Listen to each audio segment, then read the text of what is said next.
ಯಾವ್ರೇ ನಮ್ಮ ತಾಯಿ ಊಟ ಮಾಡಲ್ಲಡ ಈ ನನ್ನ ಮಕ್ಕಳು ಒಂದೊಂದಲ್ಲಡ.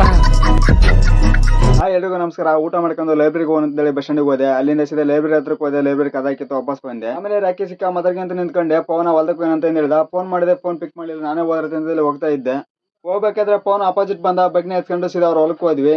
ಹೊಲ್ದಕ್ಕೆ ಹೋದ್ವಿ. ಮರ ಕೆಳಗೆ ಹುಡುಗರು ಮಲ್ಕೊಂಡಿದ್ರು. ನೀರು ಹೊಡೆದು ಎಬ್ಸಿದ್ವಿ.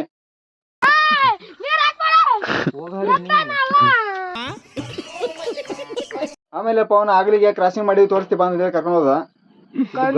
ಗಂಡು ಹುಡುಗ, ಅದು ಗಂಡು, ನಾನು ಹೆಣ್ಣು ಹುಡುಗಿ, ಅದು ಹೆಣ್ಣು ತಾತನ ಮಗಳು. ಪಪ್ಪಿ ಕೊಡ್ಸಾಕು ಬರೀ ಇಂಥದೆಯ. ಆಮೇಲೆ ಸೀಟ್ಸ್ ಮಾಡಿದ ಕಾರಣ ಆಗಲ್ಕಾಯಿ ಎಷ್ಟು ದೊಡ್ಡದಿದೆ ಅಂತ ತೋರಿಸಿದ್ರು. ಸರಿ ಬರ್ರಿ ಅಂತ ಹೊರಗಡೆ ಹೋಗ್ತಾ ಇದ್ದೆ. ಮೆಸಲ್ ಸಿಗಾಕೊಂಡೆ. ಮನೆಗೆ ಹೋಗೋಣಂತ ಬರ್ತಾ ಇದ್ವಿ. ಬೆಳ್ಳನೆ ಮರ ಐತೆ ಅಂತ ಕರ್ಕೊಂಡು ಹೋದ್ರು. ಹೋಗ್ತಿದ್ದಂಗೆ ನಾವು ಒಂದು ಹಣ್ಣು ಸಿಕ್ತು, ಅದು ಹೊಡೆದು ನೋಡು ಅಂತ ಹೇಳಿದೆ. ಹೊಡೆದು ನೋಡಿದೆ, ಒಳಗೆಲ್ಲ ಹಣ್ಣಾಗಿತ್ತು. ತಿನ್ನಕ್ ಚೆನ್ನಾಗಿರುತ್ತೆ ಅಂತ ಹೇಳಿ ಹೊಡ್ಕೊಂಡ್ ತಿಂದ್ವಿ. ಬೇಕಾ ತಡ್ರಿ, ಮನೆಗೆ ಹೋಗೋಣ ಅಂತಂದೇಳಿ ಹೋಗ್ತಾ ಇದ್ವಿ. ಯಾವ್ರೇ ನಮ್ಮ ತಾಯಿ ಊಟ ಮಾಡಲ್ಲಡ ಈ ನನ್ನ ಮಕ್ಕಳು ಒಂದೊಂದಲ್ಲಡ. ಆಮೇಲೆ ಮಧ್ಯಾಹ್ನ ಬೇರೆ ಆಗಿತ್ತು. ಬಿಸಿಲು ನಾಯಿ ಹೊಡೆದಂಗೆ ಹೊಡಿತಾ ಇತ್ತು. ಟೈಮ್ ಆಯ್ತು, ಮನೆಗೆ ಹೋಗೋಣ ಅಂತೇಳಿ ಹೋಗ್ತಾ ಇದ್ವಿ. ಓಕೆ, ಇವತ್ತಿನ ವಿಡಿಯೋ ಇಷ್ಟೇ. ಮುಂದಿನ ವಿಡಿಯೋದಲ್ಲಿ ಸಿಗುವ. ಬಾಯ್. ಸರಿ ಬಿಡು.